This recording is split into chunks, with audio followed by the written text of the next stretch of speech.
আসসালামু আলাইকুম রহমতুল্লাহ।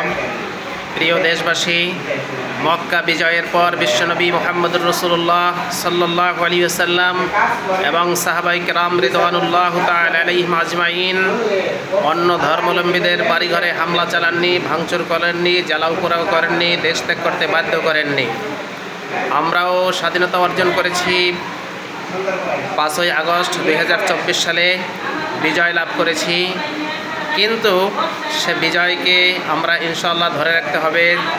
কারো বাড়ি ঘরে কোনো শত্রুপক্ষ আমাদেরকে ঘায়েল করার জন্য, যাতে করে হিন্দু, বৌদ্ধ, খ্রিস্টান যারা সংখ্যালঘু আছে তাদের বাড়ি ঘরে যাতে হামলা না চালায়, তাদের সম্পদের প্রতি যাতে হাত না বাড়ায়, তাদের দিকে যাতে চোখ বড় করে না তাকায়, খারাপভাবে না দেখে, উস্কানিমূলক কোনো কথাবার্তা না বলে।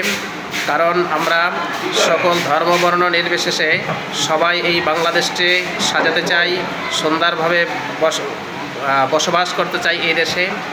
তাই আপনারা যদি হিন্দু বা অন্যান্য সংখ্যালঘুদের বাড়িঘরে হামলা চালান, তাদের সম্পদ যদি লুট করে নিয়ে যান, তাহলে শেখ হাসিনার সেই স্বৈর শাসকের ভিতরে আর আপনার আমার ভিতরে কি ব্যবধান রইল বলেন? এই জন্য রসুল যেহেতু মক্কা বিজয়ের পরে কোনো হামলা করেনি, দেশ ত্যাগ করতে বাধ্য করেনি অন্য ধর্মাবলম্বীদের, আমাদেরও সজাগ দৃষ্টি রাখতে হবে।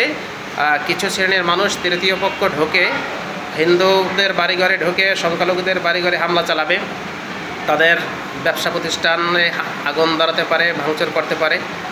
এই জন্য আমাদের সজাগ দৃষ্টি রাখতে হবে। আজকের ছাত্র সমাজ যেমনিভাবে রাস্তায় নেমে গেছে, ট্রাফিকের দায়িত্ব পালন করছে, কেউ রাস্তা ঝাড়ু দিচ্ছে, অনুরূপভাবে হিন্দুদের, বৌদ্ধ, খ্রিস্টান যারা আছে তাদের বাড়িঘর আমরা পাহারা দেব, তাদের প্রতি সজাগ দৃষ্টি রাখবো। আর আপনার আশেপাশে যে সমস্ত সংখ্যালঘুরা আছে তারা যদি মন ছোট না করে, তাদেরকে সাহস যোগাতে হবে যে এই দেশটি আপনার, আমাদের সকলের।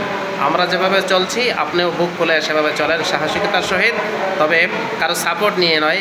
ইন্ডিয়ার হোক আর আওয়ামী লীগের হোক, এমন কোনো ব্যক্তির পক্ষপাতিত্ব নিয়ে নয়। আপনি ন্যায় কথা বলবেন, ন্যায় পথে চলবেন, আপনি চাকরি করুন, আপনি স্বাধীনভাবে ব্যবসা করুন, আপনি সংসার জীবন পরিচালনা করুন। ইনশাআল্লাহ কোনো ভয় নেই, আপনাদের কোনো চিন্তা নেই। ইনশাআল্লাহ বাংলাদেশের মুসলমানদের কাছে সংখ্যালঘুরা আমানত।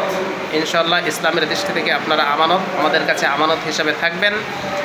তো সকলকে ধন্যবাদ, সকলকে আবার আহ্বান জানাচ্ছি, বিধর্মীদের উপরে, সংখ্যালঘুদের উপরে আমরা কোনো রকমের আঘাত যাতে না হানি, সবাই সজাগ দৃষ্টি রাখতে হবে। আল্লাহ হাফেজ। আসসালামু আলাইকুম রহমতুল্লাহি ওয়া বারাকাতুহু।